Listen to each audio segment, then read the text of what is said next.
اما بعد قال اللہ سبحانہ وتعالی فی کلامہ المجید اعوذ باللہ من الشیطان الرجیم بسم اللہ الرحمن الرحیم الحمد للہ الذی خلق السماوات والارض وجعل الظلمات والنور ثم الذین کفروا بربهم یعدلون۔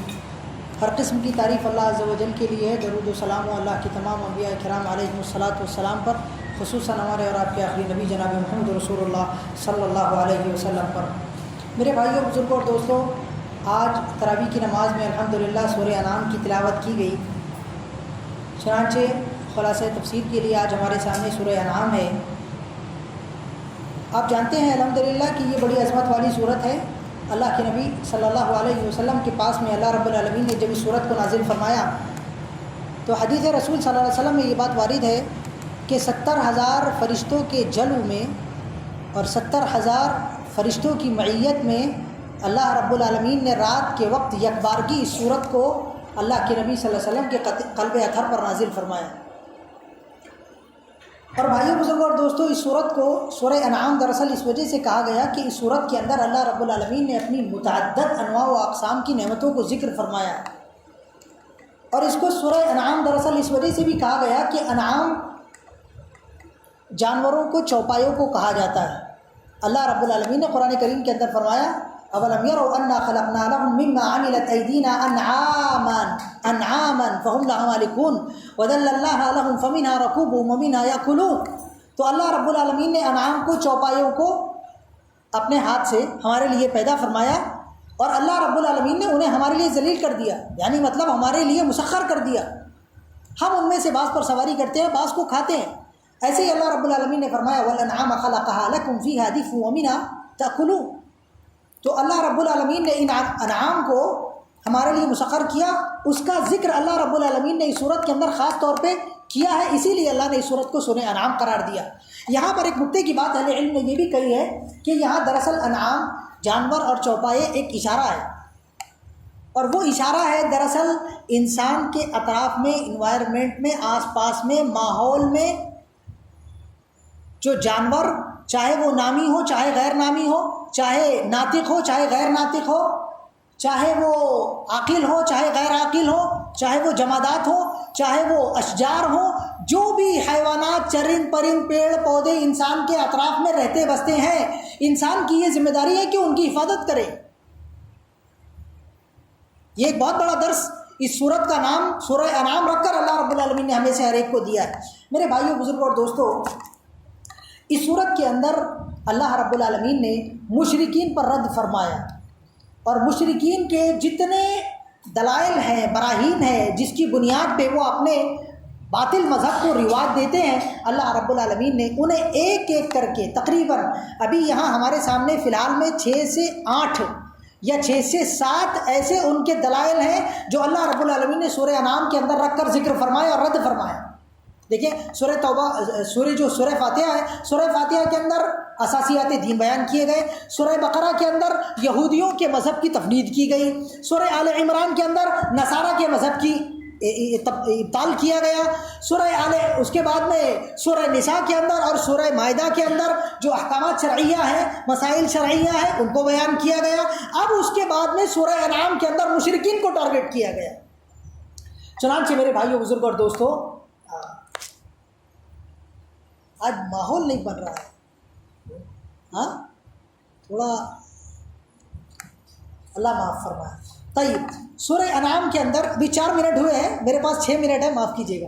اللہ رب العالمین نے سورہ انعام کے اندر دیکھیں مشرکین کے جو ان کے بنیادی شبہات ہیں اور جو بنیادی دلائل ہیں ان کو ذکر کیا۔ میں ایک ایک کر کے آپ کے سامنے رکھ رہا ہوں۔ سب سے پہلی چیز جو اللہ رب العالمین نے ان کی ذکر کی وہ یہ کہ التزیین، التلبیس، اور حقائق کو تبدیل کرنا، مسمیات کو تبدیل کرنا، اس کے ذریعے دھوکہ دینا، یہ مشرکین کا ایک بہت بڑا فنڈا ہے، زمانے اول سے چلا آ رہا ہے۔ اللہ رب العالمین نے 3 سے 4 آیات کے اندر سورہ انعام کے اندر اس کو ذکر فرمایا۔ اللہ رب العالمین فرماتا ہے وَكَذَلِكَ جَعَلْنَا لِكُلِّ نَبِيٍّ عَدُوًّا شَيَاطِينَ الْإِنسِ وَالْجِنِّ يُوحِي بَعْضُهُمْ إِلَىٰ بَعْضٍ زُخْرُفَ الْقَوْلِ غُرُورًا۔ اللہ رب العالمین نے فرمایا کہ جتنے کافرین ہیں اور شیاطین ہیں، یہ آپس میں ایک دوسرے پر زخرف القول، بنے بنائے سجے سوارے جھوٹے تدلیس کیے ہوئے تلبیس کیے ہوئے اقوال کے ذریعے ایک دوسرے پر وہی کرتے ہیں، ایک دوسرے کو دھوکہ دیتے ہیں۔ وَكَذَلِكَ جَعَلْنَا فِي كُلِّ قَرْيَةٍ أَكَابِرَ مُجْرِمِيهَا لِيَمْكُرُوا فِيهَا. اللہ رب العالمین نے ان کو مکر عطا فرمایا ہے. یہ مکر کی شکلیں ہیں. ایسے ہی تزیین اللہ نے عطا فرمائی.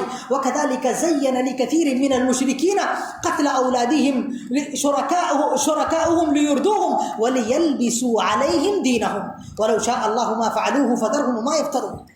تو یہاں اللہ رب العالمین نے مشرکین کا ایک اور شبہ ذکر کیا کہ ان کے پاس میں ایک ہی چل رہا ہے ابھی، تزیین والا، تلبیس والا، تدلیس والا اور مسمیات کو تبدیل کرنے والا. یہ آپ دیکھیں شیطان کے پاس سے چلا آ رہا ہے. جب ہمارے بابا حضرت آدم علیہ السلام کو شیطان نے گمراہ کیا تھا تو کہا تھا یا آدم هل ادلک علی شجرۃ الخلد وملک لا یبلی.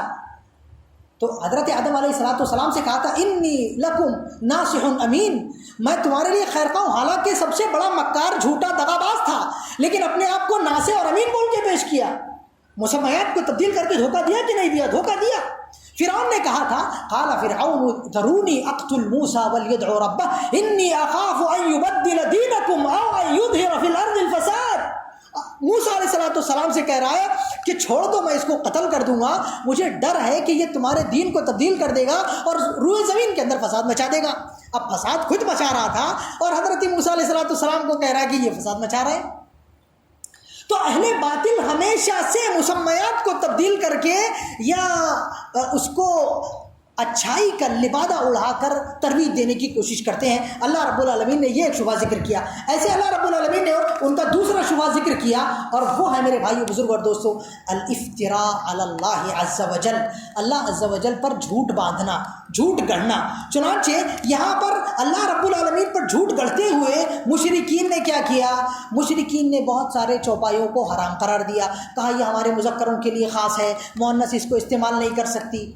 ٹھیک ہے. وَجَعَلُوا لِلَّهِ مِمَّا ذَرَعَ مِنَ الْحَرْثِ وَالْأَنْعَامِ نَصِيبًا فَقَالُوا هَذَا لِلَّهِ بِزَعْمِهِمْ وَهَذَا لِشُرَكَائِنَا. چنانچہ اپنے کھیت کی بعض فصلوں کو انہوں نے کہا کہ یہ ہمارے معبودوں کے لیے ہے اور یہ اللہ عز و جل کے لیے ہے. ایسے ہی جانوروں کے سلسلے میں هذه انعام وحرث حجر لا يطعمها الا من نشاء بزعمهم وانعام حرمت ظهورها وانعام لا يذكرون اسم الله عليها افتراء عليه سيجزيهم بما كانوا يفترون. یہاں پر اللہ رب العالمین نے افتراء کا ذکر کیا اور یہ افتراء پردازی پورے کے پورے مشرکوں کی دلیل ہے. سارے کے سارے اب وہ اپنے دین کو رواج کیسے دیتے ہیں؟ اللہ پہ جھوٹ باندھ کے، اللہ پہ جھوٹ باندھ کے، اپنے دین کو سچا دین بول کے، اپنی بات کو اللہ کی بات بول کے. اللہ رب العالمین نے سورہ انعام کے اندر ہی ایسے لوگوں کو سخت وعید سنائی. فرمایا وَمَنْ أَظْلَمُ مِمَّنِ افْتَرَىٰ عَلَى اللَّهِ كَذِبًا أَوْ قَالَ أُوحِيَ إِلَيَّ وَلَمْ يُوحَ إِلَيْهِ شَيْءٌ وَمَنْ قَالَ سَأُنزِلُ مِثْلَ مَا أَنزَلَ اللَّهُ. آگے اللہ رب العالمین نے ایسے لوگوں کو فرمایا کہ اس وقت وہ کیا کریں گے جب موت کے وقت فرشتے اللہ کے ملک الموت وغیرہ ان کے پاس میں آئیں گے اور اس کے بعد میں ان کی روح قبض کریں گے، ان کے ادبار پہ کھینچ کھینچ کے ماریں گے. تو اللہ رب العالمین نے ایسے لوگوں کو سخت دھمکی دی اور اللہ رب العالمین نے اللہ پر جھوٹ کو بڑے شرک سے، بڑے گناہوں میں سے قرار دیا. کیونکہ افتراء علی اللہ عز و جل ایسا گناہ ہے کہ شرک بھی اس کا جز ہے، اس کی فرع ہے. جتنے شرک ہے، چاہے صغیرہ ہو چاہے کبیرہ ہو، وہ دراصل اس کے اندر افتراء علی اللہ پایا جاتا ہے.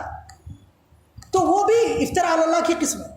قل انما حرم ربي الفواحش ما ظهر منها وما بطن والاثم والبغي بغير الحق وان تشركوا بالله ما لم ينزل به سلطانا وان تقولوا على الله ما لا تعلمون. تو یہ ایک قسم اللہ رب العالمین نے ان کے ذکر کی. ایسے ہی اللہ رب العالمین نے ایک اور بڑی چیز، دو چیز بتا کے اپنی بات ختم کر رہا ہوں، کئی چیزیں لیکن چھوڑ کے آگے بڑھ رہا ہوں. ایک چیز انہوں نے ان کی ہے، وہ ہے التسویۃ بین الخالق والمخلوق مطلقاً. خالق اور مخلوق کے درمیان برابری کرنا، دونوں کو سیم سیم قرار دینا. ابھی رام کو، سیتا کو، راون کو کیا بولتے ہیں؟ یہ اللہ. بعض لوگ مسلمانوں میں اللہ ان کو ہدایت دے، ولیوں کو، کتبوں کو، پیروں کو، فقیروں کو اللہ عز و جل کے مرتبے پہ اٹھا کے بٹھا دیتے اور کہتے ہیں کہ وہی جو مستوی عرش تھا خدا بن کر، وہی جو مستوی عرش تھا خدا بن کر اتر پڑا ہے مدینے میں مصطفیٰ بن کر. تو یہ کیا کیا؟ یہ محمد الرسول اللہ صلی اللہ علیہ وسلم کو اللہ عز و جل کے مقام پہ بٹھا دیا. یہ خالق اور مخلوق کے درمیان استوا کیا کہ نہیں کیا؟ اللہ رب العالمین نے اس کا اپنی سورۃ انعام کے اندر ذکر کیا. چنانچہ اللہ رب العالمین نے فرمایا قل اغیر اللہ اتخذ ولیا فاطر السماوات والارض وهو يطعم ولا يطعم قل انی امرت ان اکون اول. اب اللہ رب العالمین اور ایسے آگے اللہ رب العالمین نے فرمایا وہ سورہ انعام کی بالکل لاسٹ آیت تقریباً، قل ان صلاتي ونسكي ومحياي ومماتي لله رب العالمين لا شريك له وبذلك امرت وانا اول المسلمين قل اغير الله ابغي ربا وهو رب كل شيء ولا تكسب كل نفس الا عليها ولا تزر وازرة وزر اخرى. اس میں اللہ رب العالمین نے یہ ذکر کیا کہ ایک مسلمان کو اللہ کا کوئی شریک نہیں بنانا چاہیے، مطلب خالق و مخلوق کے بیچ میں برابری نہیں کرنا چاہیے. اسی لیے سورہ انعام کے اندر اللہ نے حضرت ابراہیم علیہ السلام کا لمبا واقعہ ذکر کیا. حضرت ابراہیم علیہ السلام نے وہ جو مشرکین وہ سورج کو، چاند کو، ستاروں کو اللہ مانتے تھے، اور ان کو بتایا، پریکٹیکل کر کے بتایا کہ یہ لوگ اللہ کے برابر میں کیوں بٹھا رہے ہیں ان کو، یہ تو مخلوقات ہیں. تو یہ شرک کا ایک بہت بڑا باب ہے. یہ اس خلق کی وجہ سے، خالق و مخلوق کے درمیان برابری کی وجہ سے مشرکین شرک کے اندر پڑے ہوئے ہیں. اللہ نے اس کا رد کیا. اب ایک اور بات بتا کے بس اپنی بات ختم کروں گا، وہ ہے کہ الجمع بین المتفرقات والتفرقة بین المتماثلات، مختلف چیزوں کو جمع کر دینا اور جو ایک جیسی چیزیں ہیں ان کو الگ کر دینا. چنانچہ اللہ رب العالمین نے سورہ انعام کے اندر مشرکین کا یہ فعل بھی ذکر کیا. اور مشرکین نے، بس اتنی بات بتا کے اپنی بات ختم کر رہا ہوں، تاخیر کے لیے معذرت خواہ. دیکھیں کیسے مشرکین نے دو مختلف چیزوں کو جمع کیا اور دو ایک جیسی چیزوں کو الگ الگ کر دیا. وہ دیکھیں اللہ رب العالمین نے فرمایا وَلَوْ نَزَّلْنَا عَلَيْكَ كِتَابًا فِي قِرْطَاسٍ فَلَمَسُوهُ بِأَيْدِيهِمْ لَقَالَ الَّذِينَ كَفَرُوا إِنْ هَذَا إِلَّا سِحْرٌ مُبِينٌ. یہ جو مشرکین ہیں یہ کیا کرتے ہیں؟ یہ اللہ کی کتاب ہے. کیا ہے یہ؟ اللہ کی کتاب ہے. اب اللہ کی اس کتاب کو وہ عام انسانوں کی لکھی ہوئی کتاب کے برابر قرار دیتے ہے نا. چنانچہ اس کے لیے بولتے گواہ لے کے آؤ، کہاں سے تمہارے پاس میں یہ کتاب آئی. اور یہ تک کہ کہا مشرکین نے یقولون وَلَقَدْ نَعْلَمُ إِنَّهُمْ يَقُولُونَ إِنَّمَا يُعَلِّمُهُ بَشَرٌ لسان الذي يلحدون الیہ اعجمی وهذا لسان عربی مبین. انہوں نے قرآن کریم کے درمیان اور دیگر کتابوں کے درمیان برابری قرار دی. تو یہ برابری کی کہ نہیں کی؟ دو مختلف چیزوں کو جمع کر دیا. ایسے ہی انہوں نے ایک اور برابری یہ کی دو مختلف چیزوں کو جمع کر کے کہ محمد رسول اللہ صلی اللہ علیہ وسلم بشر تھے اور اللہ کے فرشتے وہ کیا ہے؟ نورانی مخلوق ہے. انہوں نے ایک جسم رکھنے والی مخلوق اور ایک روحانی مخلوق کے درمیان برابری کی اور کہا کہ ما لهذا الرسول یأکل الطعام ویمشی فی الاسواق. اسی میں آگے یا اس کے آس پاس میں ہے کہ لولا انزل الیہ ملک فیکون معه نذیرا. اس کے ساتھ میں ایک فرشتہ کیوں نہیں آتا؟ وقالوا لولا انزل علیہ ملک ولو انزلنا ملکا لقضی الامر ثم لا ينظرون ولو جعلناه ملکا لجعلناه رجلا وللبسنا علیہم ما یلبسون. تو یہ انہوں نے برابری کی. ایک اور برابری انہوں نے یہ کی کہ جو مسلمان لوگ ہیں اور کافر لوگ ہیں ان کو انہوں نے برابر قرار دیا. لاسٹ بات کیا کہا انہوں نے؟ ولا تطرد، اللہ نے فرمایا ولا تطرد الذين يدعون ربهم بالغداة والعشي يريدون وجهه ما عليك من حسابهم من شيء. آگے اللہ نے فرمایا وَكَذَلِكَ فَتَنَّا بَعْضَهُمْ بِبَعْضٍ لِيَقُولُوا أَهَٰؤُلَاءِ مَنَّ اللَّهُ عَلَيْهِمْ مِنْ بَيْنِنَا أَلَيْسَ اللَّهُ بِأَعْلَمَ بِالشَّاكِرِينَ. چنانچہ انہوں نے نیک لوگوں کے درمیان اور کافروں کے درمیان برابری کی اور کہا کہ محمد یہ جو تمہارے پاس میں چھوٹی کیٹیگری کے لوگ ہیں، غریب لوگ ہیں نا، ان کو اپنی مجلس سے باہر نکالو.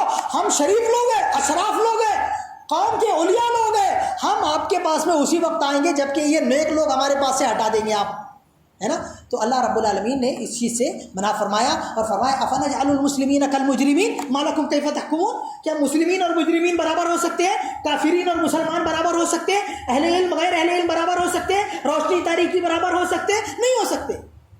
تو جو الگ الگ چیزیں ہیں ان کو ایک جگہ کرنا مشرکین کا کام ہے، جو ایک جیسی چیزیں ہیں ان کو جدا کرنا مشرکین کا کام ہے، مسلمانوں کا کام نہیں ہے. تو یہ ان کا فنڈا ہے جس کے ذریعے لوگوں کو گمراہ کرتے ہیں. اللہ نے اس کا ذکر کیا، اس کا رد فرمایا اور شریعت کا ایک اصول بھی بنا دیا الشریعۃ تأتی بجمع المتماثلات وتأتی بتفریق المتفرقات. اس قاعدے کو ہمیں یاد رکھنا چاہیے. اللہ رب العالمین ہم سب کے ساتھ میں خیر فرمائے اور اللہ رب العالمین نے کتاب و سنت کی جو باتیں ہمیں سننے کی توفیق عطا فرمائی اس پر عمل کرنے کی کوشش کرنا چاہیے. اللہ ہم سب کو معاف فرمائے، ہمارے گناہوں کو درگزر فرمائے. آمین. وآخر دعوانا الحمدللہ رب العالمین. السلام علیکم ورحمۃ اللہ وبرکاتہ.